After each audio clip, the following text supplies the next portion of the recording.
once more, on behalf of our church, Crossroads Redeemed, let me greet each of you a happy and a blessed New Year.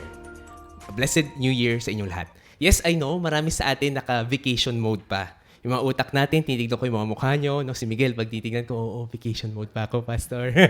No? And normal yan, especially for those of us who just came out of town, kakabalik lang natin. Some of you went to Japan, kakauwi lang last night. Some of you came from Australia, and jet lag pa, kumakaway sa online.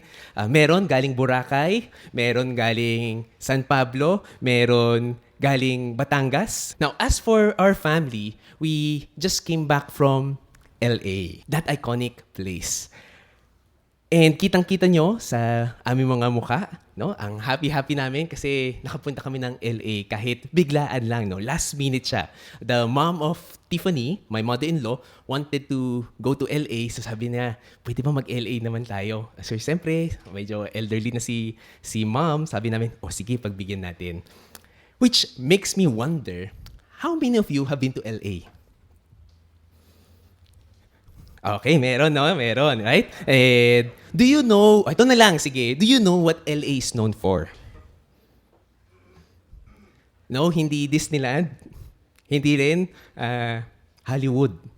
Kasi yung LA na pinuntahan namin is known for its hot springs. Yan, hot springs and its enchanted kingdom. Yes, mga friends, we just came back from the beautiful province of LA, Guna. Yan, kasi gusto ni mother-in-law mag-hot spring. Now, in God's kindness, family generously opened their home to us, and so we spent 3 days and 2 nights in Calamba, LA, Guna. All in all, it was a good time of rest for the family. We shared meals together. We played Nintendo Switch. Salamat sa nagpahiram. And of course, we enjoyed the hot springs and buko pie of LA. So, katulad nyo, just like many of you, kami rin, we're still on vacation mode. Part of us, no? Yung utak namin. And normal lang yun, okay lang. So, dahil nasa vacation mode pa marami sa atin, I want us to start our time with an activity. Mag-activity tayo. I'd like to begin our time with a simple activity. It would be ideal if you have a smartphone with you, so you can get out, no? Bring out your smartphone, lagay nyo sa notes nyo, and I'll be showing a statement on the screen, well, actually 2 statements, but I'd like you to complete the sentence by just adding 1 word. So I'll be showing 2 statements on the screen, 1 at a time, and I just want you to complete the sentence. You can complete it by filling in the blank with just 1 word. Ito, maraming pasaway usually. Ilang words ilalagay? 1 word. So, isulat nyo lang dyan. Okay? It's for you. So, you don't have to think too long. The first thing that comes to mind, sulat nyo lang. 1 word. Ready tayo? Ready? Okay, don't overthink, okay? So, ito yung activity natin para sa mga naka-vacation mode, para magising tayo. Here's the statement. First one. For 2026, I want my family to be blank. This year, I want my family to be blank. Again, you don't have to overthink. Just write down the first thing that comes to mind. Kung ayaw mo talaga i-write down, basta have a word in mind. I'll give you 10 seconds to answer. Si Winston, ang lalim ng iniisip po. Very profound. 5, 4, 3, 2, 1. Meron na lahat? Easy, right? Now, I have a second statement. And you'll just need to supply 1 word. Here's the second statement. This year, I want to be blank. Again, you don't have to overthink. Just write down the first thing that comes to mind. Add 1 word that represents your personal thoughts and feelings. 5, 4, 3, 2, 1. Lahat tayo may word na? Meron na wins? Meron? Okay. Thank you for participating.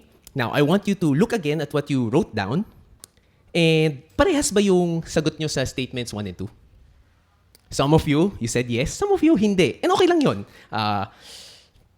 Yung iba sa inyo, probably parehas. Yung iba, hindi, okay lang. But what I want you to do right now is to compare if the words that you use are similar to what most people write down. You see, for many people, they complete these 2 statements by using the word healthy or healthier. Marami sa inyo nakarelate, right? Usually, susulatin natin, I want my family to be healthy or I want to be healthier. And we all understand why. Because wala naman sa ating gusto magkasakit. We're all concerned with our physical well-being. And kung may sakit sa family, we want them to get well, kung sino man may sakit. Or that they be healed miraculously. In short, we want to be in a better state physically. Yung iba naman, marami sa kanila, they choose the word wealthy. Ito yung word nila. Wealthy or wealthier. Again, it doesn't take much explanation why. Most people dream of getting rich. Gusto natin mag-grow yung personal finances natin, yung mga crypto natin. Siyempre, gusto natin mag-yield na mataas. Whether to pursue a certain lifestyle or to get out of our payables, our debts, gusto natin ma-settle ng mga yan. And so we can become very concerned with our financial well-being. We want to be in a better state financially. So yung unang word, healthy. Yung iba, wealthy. And then there are those who choose the word happy or happier. Now, if you chose the word successful, fulfilled, we can also classify this under happy. Kasi medyo related. Now, kung sakali naman, married ang iyong word na ginamit, pwede rin under happy kasi it's generally associated with happiness. With all the challenges we face in life, it's understandable why many want to be happy. We want our family to be happy and we want ourselves to be happy. Ayaw natin ng drama sa buhay. And at the same time, we don't want to be lonely and unfulfilled. So it's normal to desire to be in a better state emotionally. So, healthy, wealthy, and happy. I wonder if you guys wrote any of those words. Meron? Meron. Yeah. Again, if you chose one of those words, it's not really a surprise because these are usually the top answers of people. Now, out of curiosity, I wonder if anyone here wrote the word godly. Meron ba sa inyo sinulat, I want my family to be godly. Or this year, I want to be godlier. Meron ba? Meron? Interesting, right? Now, this is my 19th year in the ministry. And in my years of pastoring, I've received countless of prayer requests. And more often than not, the prayer requests fall under these three main concerns. Most of the time, dito pumapata. Their physical concerns, their financial concerns, and their emotional concerns. Laging top 3 items yan. But it's quite rare for people to tell me to pray for their spiritual concerns. And we all understand why. You see, most of us, we're not that concerned in getting godlier. We're generally more concerned in becoming healthier, wealthier, happier. But we're not really that concerned in becoming godlier. Concerned tayo maging healthy, wealthy, and happy, pero hindi tayo ganung ka-concerned maging godly. The thing is, it doesn't matter if we are healthy, wealthy, and happy if we're not truly godly. Can we say that together? It doesn't matter if we are healthy, wealthy, and happy if we're not truly godly. Unless we are truly godly, it doesn't really matter if we are healthy, wealthy, and happy. In fact, it will be a tragedy if we are consumed by our physical, financial, emotional well-being and yet neglect our spiritual well-being. Now, J.I. Packer, a well-respected theologian, once said this statement. Can we all read this out loud? Sabi niya, the way to be truly happy is to be truly human. And the way to be truly human is to be truly godly. Ulitin ko. The way to be truly happy is to be truly human. And the way to be truly human is to be truly godly. Now, that sounds quite profound. But it essentially means that you can't be truly happy unless you are truly godly. Yun yung point niya. You can't be truly happy unless you are truly godly. In fact, unless we are truly godly, it doesn't really matter if we're healthy, wealthy, or happy. You can't be truly happy unless you are truly godly. Just let that sink in. I'd like us all to read 1 Timothy chapter 4, verses 7 to 8. Let's all read this out loud. 1 Timothy 4. Discipline yourself for the purpose of godliness, for bodily training is just slightly beneficial, but godliness is beneficial for all things, since it holds promise for the present life and also for the life to come. Now, there's a lot that we can learn from these verses, starting with the definition of godliness. Kanina pa natin pinag-uusapan yung word na godly. But what does godliness really mean? Ano ba talaga ibig sabihin yan? Well, the word godliness comes from the Old English word godlikeness. Godlikeness. And godlikeness means to have the character and attitude of God. Yun yung ibig sabihin ng godliness. Yun yung ibig sabihin ng godlikeness. Now, just to clarify, we are not God and will never become God. Dapat klaro sa atin yun. However, we're expected to be like God in terms of His character and in His attitude. Yun yung expectation ni God sa atin. You can probably say that godliness is a lifestyle that reflects who God is. If you consider yourself a follower of God, He wants you to reflect who He is. Gusto ni God na nire-reflect natin yung character and attitude niya. So hindi lang to reflect on Him, but to actually reflect Him. That we reflect His character and that we reflect His attitude. But take note, godliness is not limited to our behavior. It deeply stems from having a close relationship with God. One guy, Don Whitney, described godliness in this way. Sabi niya, godliness is intimacy with Christ and conformity to Christ. Can we say that together? Godliness is intimacy with Christ and conformity to Christ. That's what being godly is. That we become more intimate with God and be more like Christ. In short, to be godly is to be more intimate with God and be more like Christ. Can we all say that together? To be godly is to be more intimate with God and be more like Christ. Truth is, while it's nice to be healthy, wealthy, and happy, okay naman yung mga yon, we all know that they have limited value. Hindi sila permanent. In fact, they can easily be taken from us. And we can easily lose them. The healthiest, wealthiest, happiest person on earth will still grow old and die. Once our time here on earth expires, hindi naman natin madadala yung mga yon in the afterlife. Last December 24, I received news that a schoolmate of mine suddenly passed away. So batang-bata pa. Wala pang 50. Nag-heart attack siya Christmas Eve. And yun, wala na. Bilis. And I'm sure you also know of people suffering, and daming may sakit ngayon. Health, while it's nice to have, wealth is nice to have, being happy at the moment, pero hindi siya permanent. They have temporal value. They have limited value. On the other hand, being godly has infinite value. It has benefits not just for this lifetime, but even after when we depart from this world. While being healthy, wealthy, and happy have some benefits now, being godly has benefits for the present and future. And unlike health, wealth, and happiness, no one can take godliness away from us. Being godly has eternal value. In other words, if we're concerned in being healthy, wealthy, and happy, kung ito mga sinulat natin, we should actually be more concerned in being godly. In being godly. Okay, Pastor Don, gets ko na what godliness is.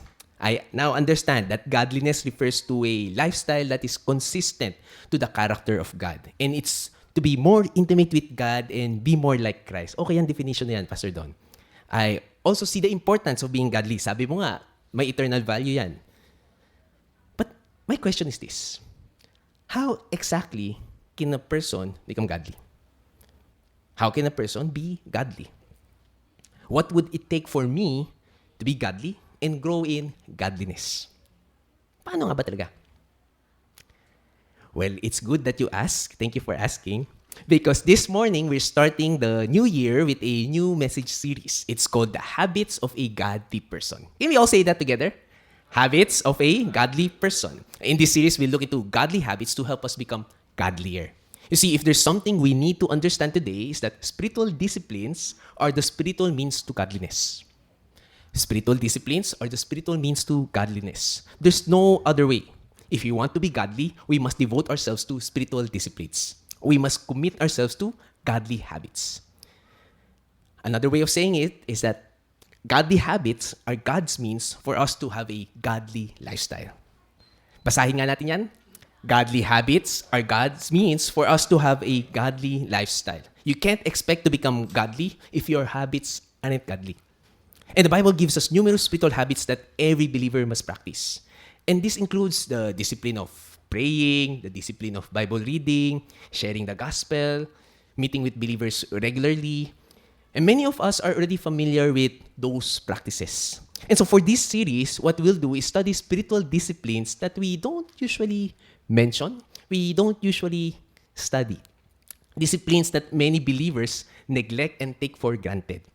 Godly habits that many of us probably don't apply.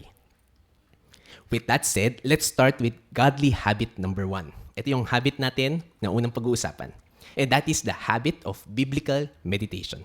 Can we say that together? The habit of biblical meditation. Biblical meditation. Let's all read our key verse for this morning. It's found in Joshua chapter 1, verse 8. Let's all read this out loud. This book of the law shall not depart from your mouth, but you shall meditate on it day and night, so that you may be careful to do according to all that is written in it.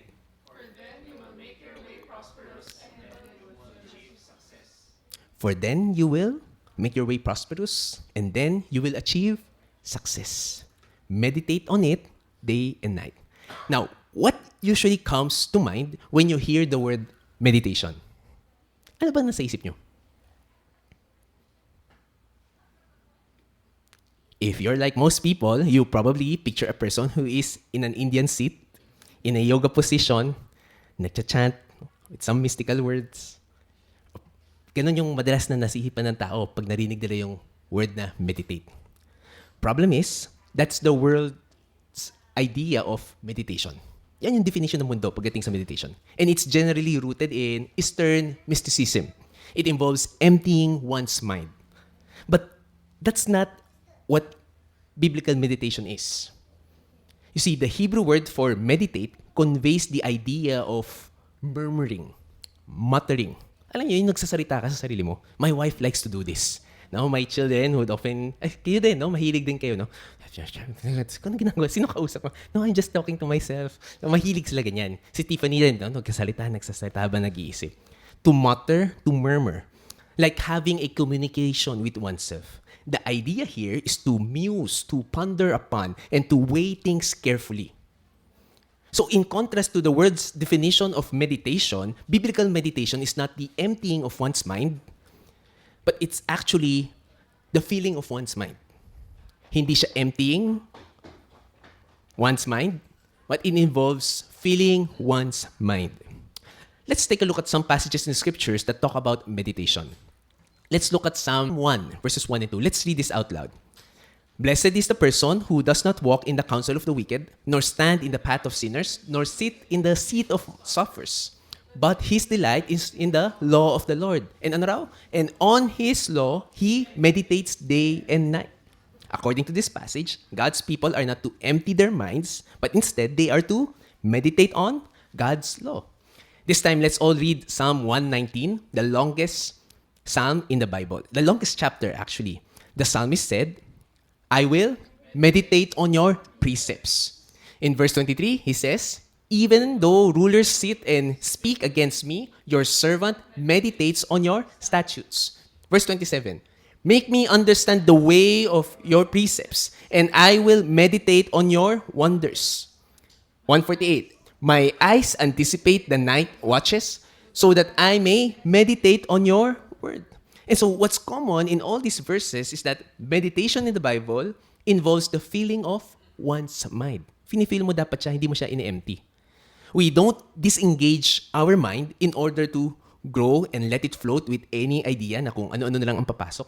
Instead, we fill it with truths that we muse, we ponder upon, we weigh carefully. It involves careful thinking through some things. Asking questions and talking yourself through it. Make sense? So, pinaprocess mo. Tinatry mo talagang intindihin. Pinag-iisipan mong mabuti. And as we just saw in the different Psalms and our verse in Joshua 1, meditation is actually a biblical word. And it's a biblical practice. It was practiced by godly men in scriptures, and it has been practiced by godly men throughout church history. Unfortunately, many Christians today do not meditate biblically. Maraming believers, hindi ito pinapractice. Bakit? Because, first of all, it involves time. To meditate, to muse, to ponder upon things require us to slow down. Problem is, nearly everything today is working against us meditating biblically. We live in a generation that values instant gratification.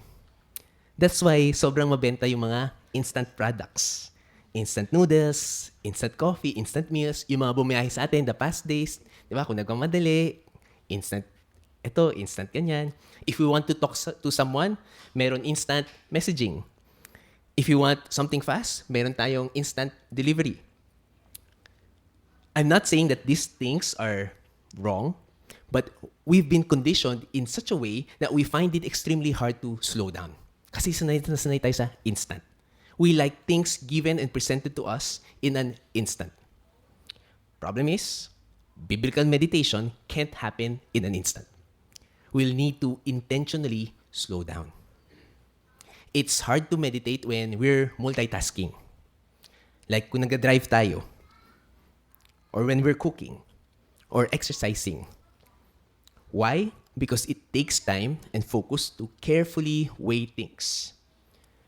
It takes focus to ask the right questions. And it takes time to process things. Question is, do we slow down to meditate? Again, biblical meditation is to murmur, to mutter, to carefully ponder, to carefully weigh things through. It's a biblical idea and a biblical habit that we are to adapt.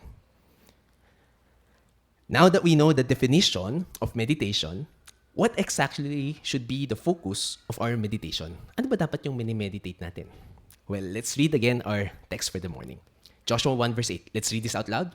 This book of the law shall not depart from your mouth, but you shall meditate on it day and night. Now, question.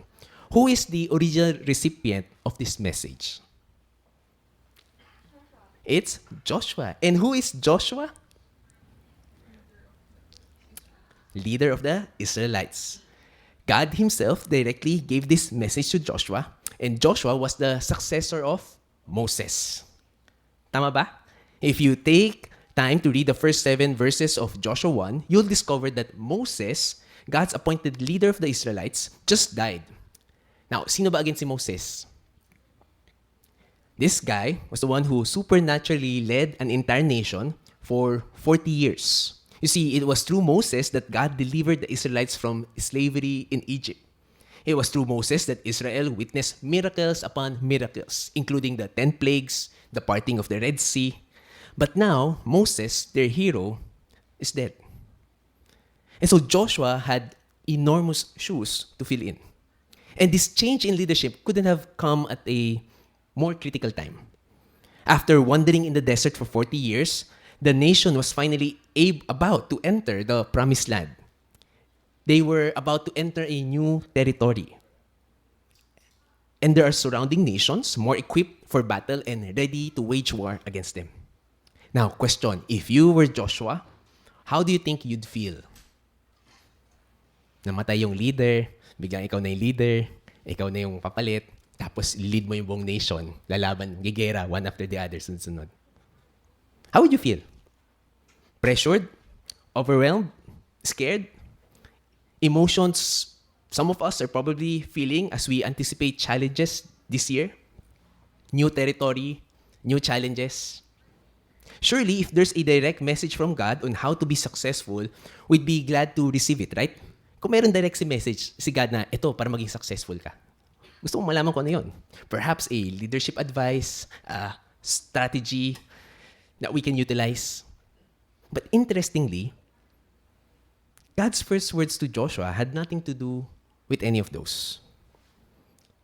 God did not instruct Joshua on how to motivate his people or how to keep their loyalties. Kailangan may loyalty check. It was not even an instruction on how to perform miracles like he did through Moses. Hindi yun yung binigay ni God.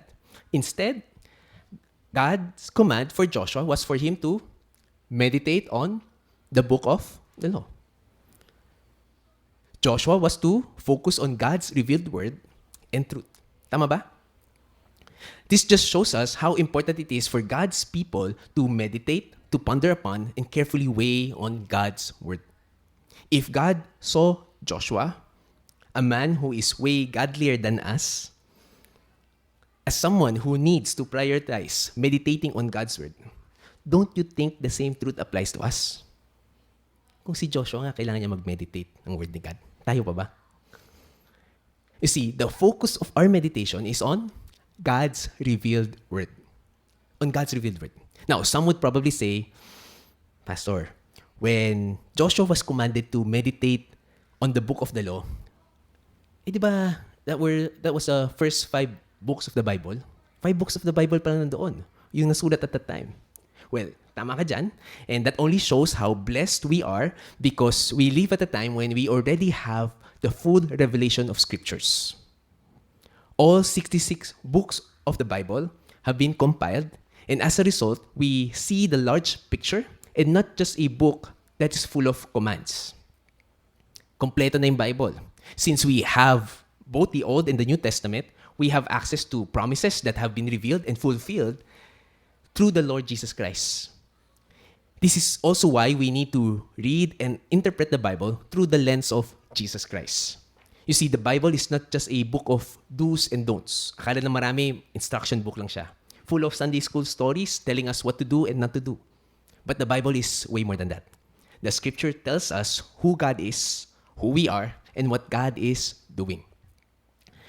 While there are 66 books in the Bible, interestingly, there's one main story that's being revealed all throughout Scriptures. And what is that? It's God redeeming sinful creatures through His Son, Jesus Christ. Yan yung main message ng entire Bible. The message of God's Word is on the redemption and reconciliation of broken people. People like you and me. To be redeemed unto Himself through Jesus Christ. Someone once said this.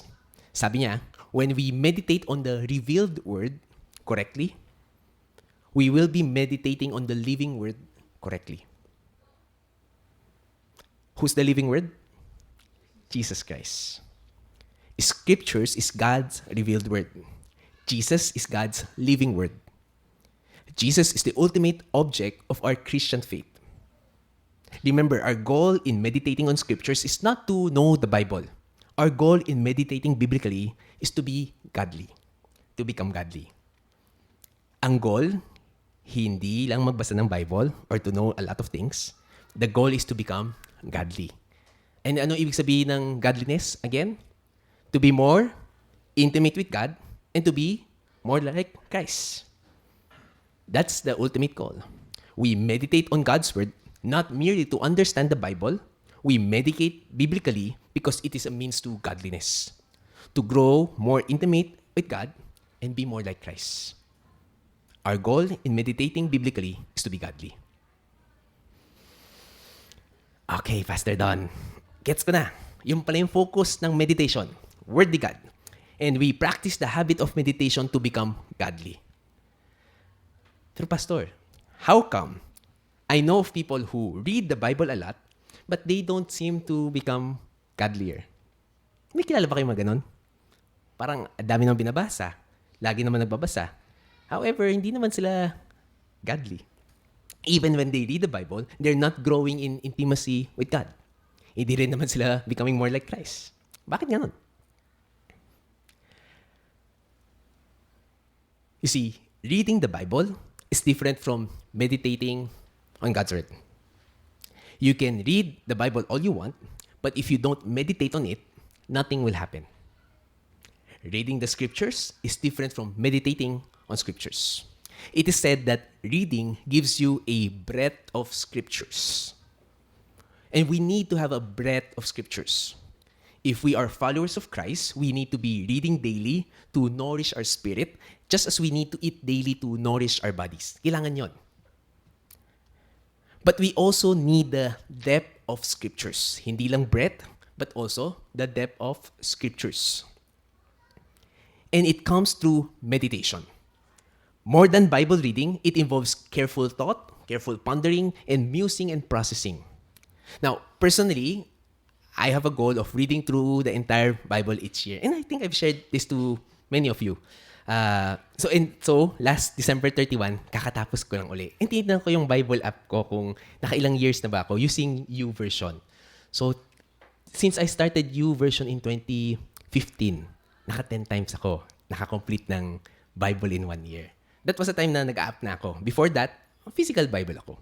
Now, even if I have read the Bible many times, and ngayon, kakastart ko na ng Bible reading plan, I need to remind myself that I shouldn't be satisfied in reading alone.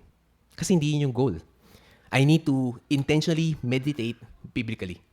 While it's nice to increase our knowledge on the Bible, the goal is still godliness. And it takes the habit of biblical meditation. To better understand the difference between reading and meditating, perhaps one of man's best friends can help us. If you've ever seen a cow before, which chances are, lahat naman tayo nakakita ng baka, there's a strange habit that it does often. And ano yun? Hindi ba? Yung mga baka, laging ngumunguya. Ever wondered why? Well, there's a scientific explanation to that. You see, cows are ruminant mammals. Just like goats and sheep, cows ruminate or chew over their food again and again. You see, when the cow first eats its food, it chews the food just enough to swallow it. So, hindi niya ginunguya thoroughly. Ginunguya niya konti, tapos isaswallow niya na. And the food travels to the first 2 compartments of its stomach. Meron siyang 4 compartments yung cows. Kakaiba, no? So, magka-travel doon. And then, pag medyo parang feel naman niya busog siya, okay lang. But after a while, gugutumin siya. Ang gagawin niya, iuubo niya, ilalabas niya uli yung pagkain. Ilalabas niya yung grass. Nakastore lang siya temporarily. And magpapahinga siya, tapos kakaf up niya yung unchewed food, ang tawag doon cud, and the cow would then chew on the cud completely before swallowing it again. Tapos ganun na naman, ganun na naman, ganun na naman. In fact, studies show that dairy cows spend almost 8 hours a day chewing. Grabe, di ba? 8 hours, nguya lang ng nguya. A total of almost 30,000 chews daily. Grabe. Kung sino nagbilang nun, may reward siya. No? 30,000 na. Yes. They do this to get the most food value out of the food that they're eating. Why? Because the more they ruminate, the more that they regurgitate, the more nutrients they get out of the grass that they're eating. So, sinusulit talaga nila. Ninunguya nila para makuha lahat ng nutrients. Friends, reading the Bible can give us some nutrients. Meron naman, magbasa tayo ng Bible, may makukuha tayo.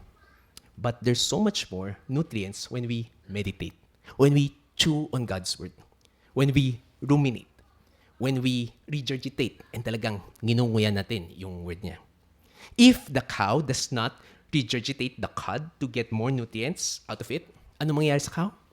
It will actually be malnourished. It may survive and may get by, but it will be malnourished and unhealthy. Hindi din siya normal para sa cow.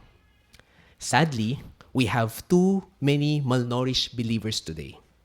Yes, they may appear alive, but in reality, they are spiritually weak and spiritually unhealthy. They say they want to grow, but the reality is that they don't spend enough time chewing on God's Word. Access to the Bible is not the problem. The problem is that they fail to ruminate on God's truths. I know of people who listen to so many different sermons and so many different speakers. Yeah, habang nagdadrive, makikinig din sila. Daming sermons sa isang araw. Podcast here, podcast there, YouTube here, YouTube there. But they are as immature as they can be. Why? Because they don't meditate. They may know a lot. They may even quote highfalutin statements. But unfortunately, there's no life change. Because they fail to carefully process and apply God's truths in their lives. It is said, it's better nga to listen to one sermon and meditate on it than listen to 1,000 sermons and fail to meditate. Again, we are to chew on God's Word. However, it's not gonna happen accidentally. Pag okay na ang business, pag malaki na ang mga kids natin, pag maayos na yung bahay, pag maayos na yung trabaho ko, pag may pera na ako, there will always be challenges around us. Si Joshua nga eh. Ano magagawin ni Joshua? He was going to battle.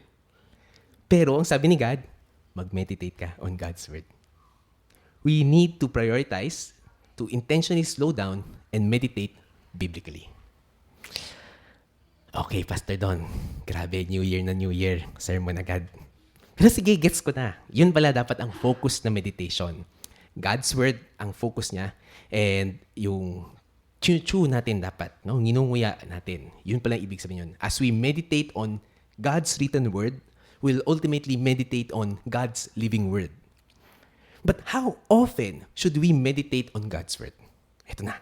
Okay, gets ko, Pastor, pero gaano ba dapat kadalas?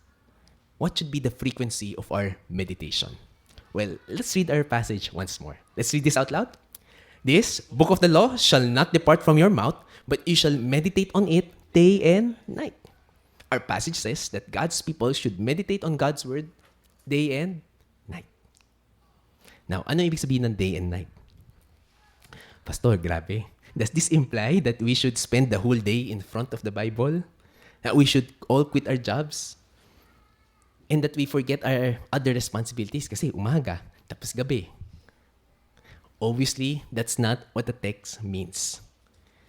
Joshua remained as the leader of the Israelites. Hindi man siya nakaupo doon buong araw, di ba, nagbabasa. He still performed his other responsibilities. You see, the phrase day and night is actually a hendiadys. It's a figure of speech wherein two words are joined to express one idea. In this case, the idea is to meditate continually, to constantly, persistently ponder and ruminate God's Word. Umaga hanggang gabi, yan yung ginagawa mo throughout the day. Yan yung ibig sabihin yan. To constantly ruminate on God's Word throughout the day. This means that meditating on God's Word shouldn't just be a one-time thing. Hindi rin siya limited to a weekly thing. Uy, Pastor, nag-meditate ako kasi nag-church ako kanina. You don't just do this on Sundays or kung may Bible studies. We are to intentionally ruminate, regurgitate on God's Word throughout the day. It doesn't matter if you are a new believer or a believer for a long time. Kahit nabasa mo na Bible many times, there's no graduation to this habit of meditating on God's Word. But again, this can't happen in an instant. It takes slowing down. It means we have to carve out time. Many of us look for this one powerful verse, one powerful book, one powerful sermon to help us grow spiritually. Pero hindi ganun eh. There's no shortcut to godliness, to spiritual maturity. We have to cultivate a relationship with God through frequent, constant, persistent meditation on scriptures. Think about it. On those times that we read the Bible or listen to a sermon and we hear something nice, we may be stirred inside, but when we fail to meditate on God's truths because nagmamadali tayo or meron tayong ibang inaasikaso, by the time you have lunch later, you'll have forgotten of what we've discussed this morning. Tama ba? And unless you intentionally take down notes, like some of you are doing, chances are, mamayang gabi, less than 50%. Pagdating bukas sa office, konting-konti na lang. So much so that when we meet each other this week or nag-meet tayo next Sunday, wala na, ubus na. Hindi nyo na maalala yung pinag-usapan last week. Sige nga, ano yung pinag-usapan last week? Ay, pwede.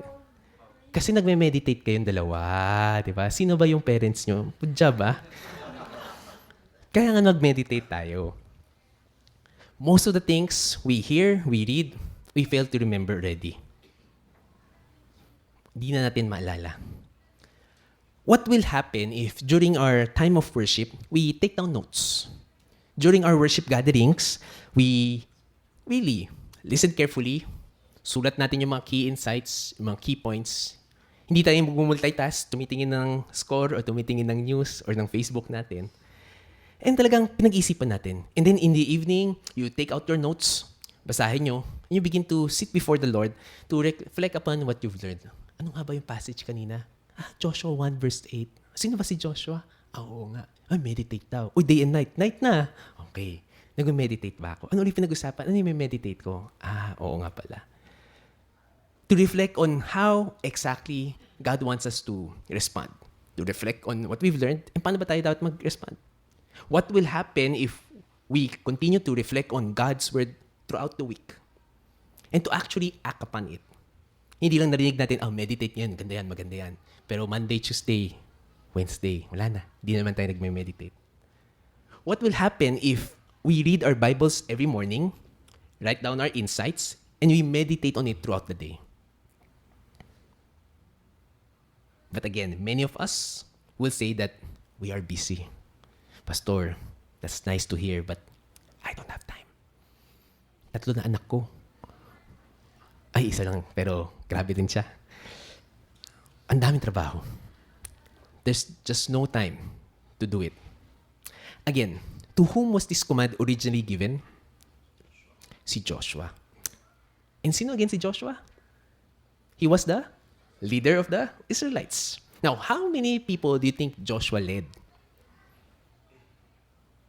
Hundreds? Thousands? Hundreds of thousands? Scholars point out that Joshua was in all likelihood leading millions of Israelites.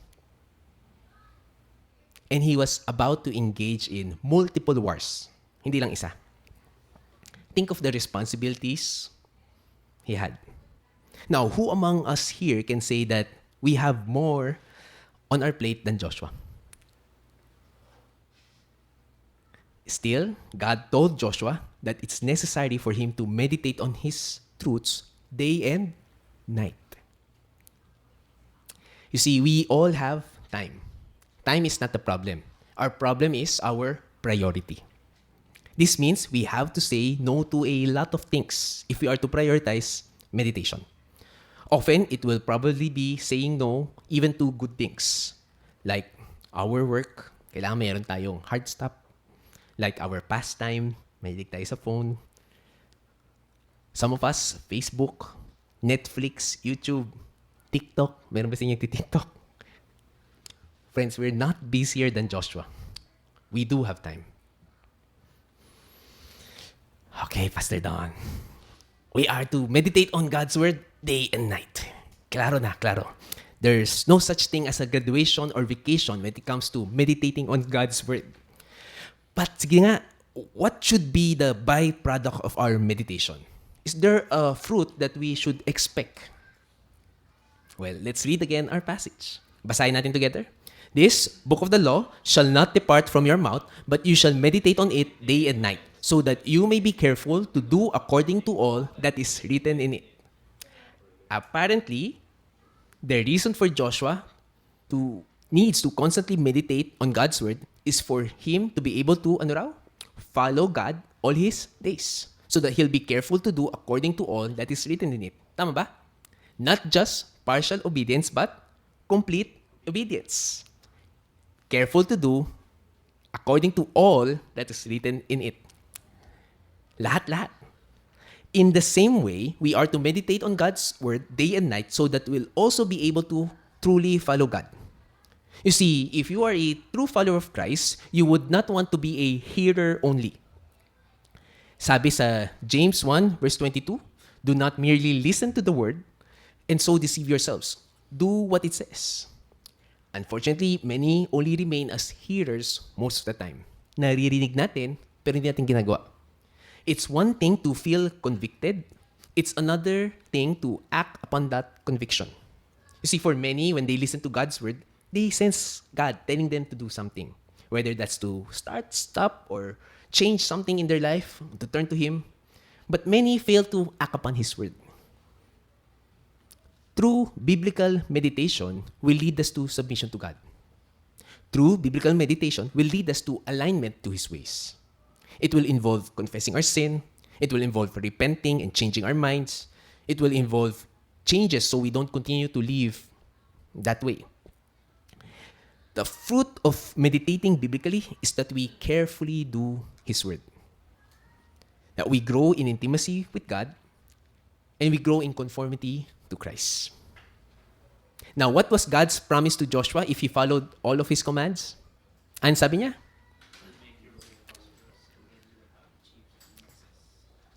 Basahin natin together for the last time itong passage. Sabi ni Joshua, sabi ni God kay Joshua, this book of the law shall not depart from your mouth, but you shall meditate on it day and night, so that you may be careful to do according to all that is written in it. For then, pag ginawa mo lahat to, ano raw? You will make your way prosperous, and then you will achieve success. Did you catch that? Ano raw mangyayari if Joshua constantly meditated on God's word and carefully obeyed all of it? Hindi lang meditation, but the fruit of it is obeying all of it. God promised that He will make Joshua's way prosperous and that Joshua will achieve success. Interesting, right? Apparently, the key to be truly prosperous and successful is to start meditating biblically. Now, earlier we started our time by asking you to complete this statement. I want to be blank. And again, many probably answered that they want to be happy, successful, wealthy, prosperous, healthy, wealthy. However, the key to being truly prosperous and successful is to meditate biblically. To be truly prosperous and successful, we need to meditate on God's word day and night and apply His truths in our lives. Hindi pala natin kailangan habulin ang prosperity and success. When we pursue godliness, prosperity and success will follow. When we pursue godliness, true prosperity and true success will follow. Now, I do have to clarify some things. Ano ba yung true prosperity and true success na yan? You see, this doesn't mean a life without problems. In fact, if you study the rest of Joshua, he and the Israelites encountered countless of problems. Maraming ang gera eh. And so the same holds true for every godly man and woman who ever live on earth. God never promised a problem-free life. The passage also doesn't necessarily mean you'll get rich. Baka yung inisip, yung pala, wealthy. Magbabasa ako ng Bible, meditate, hiyaman na ako. Again, when we think of prosperity and success, we tend to conclude that it has to do with money. But that's not necessarily how God defines prosperity. Also, you and I know that someone can be really affluent but fail in many areas of life. Mayaman nga, pero if they fail in marriage, relationships, character, wala rin yung legacy nila. Joshua's victories were directly tied to his hearing and responding to God's word. Now, for us believers today, this illustrates that we can't be truly successful apart from the word of God. For believers today, we cannot be truly successful apart from God's word. When we choose to turn away from God's word, whether through indifference, apathy, busyness, or whatever reason, we are, in effect, turning away from the Lord and walking into defeat. To be truly successful, we need to meditate on God's word. For believers today, we can't be truly successful apart from God's word. Spiritually speaking, those who are careful to meditate and obey God's word will have a prosperous life and a successful life. And that's what really matters. God's definition of success, not ours. We may not be exempt from problems, but we are assured of a life able to deal with anything. All because of God's abiding presence and promises. Friend, if you haven't started meditating biblically, then start today. Start after this message. Take time to process what we've discussed. Mamaya may breakout groups tayo. Minsan ang tendency natin, magkwentuhan, magkape-kape lang, or aalis tayo na maaga, pasimple, hindi tayo share. Naku, jahe. But we miss out on the opportunity to ponder upon God's truths and discuss this with fellow believers. Later, during lunch, lahat naman tayo mag-lunch unless nagpa-fasting kayo. Mag-lunch tayo. Why not discuss what you've learned in your lunch table with your family members, with your loved ones? Bago ka matulog mamaya, balikan mo yung pinag-usapan natin. Ano nga ba yung pinag-usapan? As we're still in the start of the year, let's set aside specific time every single day to meditate on God's word. Ako, I do it every morning. When I wake up, nakatabi na yung time na yan. Alam ng mga kids ko, quiet time ni dad yan. Bago ako magtrabaho, andyan na yan. Now, I understand there are certain realities wherein morning will not be the best for you. Yung iba sa inyo, hindi morning person. Yung iba sa inyo, baka may anak, maingay, nag-work sa isang call center. Understandable yun. No? But find a specific time and place and stick to it. Whether that's morning, sa evening or lunch. For some of you, baka better after dinner. But wag naman yung matutulog ka na nasa kama. Pastor, yan yung set aside ng time para kay God talaga yan. Tapos nag-i-amen ka na umaga na, di ba? Wag na ganun, di ba? Bagong taon, wag na natin gawin yung old habits. Third, choose a Bible passage. Choose a Bible passage. I suggest that you join our church Bible reading plan. You can easily join by scanning the QR code on the screen. Pwede rin may sarili kang Bible plan, walang problema, as long as you meditate on God's Word and susundan mo yun. Sabi nga natin, number 4 is pray, pray, pray. As you do all of this, be in an attitude of prayer and ask for the Holy Spirit's enlightenment. Don't rely on your own self or other people's messages, but wrestle with the text with the Holy Spirit. Wrestle through the text with the Holy Spirit. And last, I put here, January 6 we'll have an online workshop via Zoom. So please do join us. We'll discuss how to meditate scripturally. Hindi na yung ganitong importance lang, but we'll actually walk through it together. Paano ba talaga? So we'll look at the text. Perhaps I'll show you how I meditate on God's Word. I usually have my quiet time. And it will be more informal, but more on workshop siya. Hands-on. So it will be at 8 p.m. Details to follow. We'll send to our Viber groups. So pag di pa kayo kasali sa Viber group, sumali na kayo. And magtanong lang online and we'll help you. We'll assist you. So far, so good. Any questions? Wala.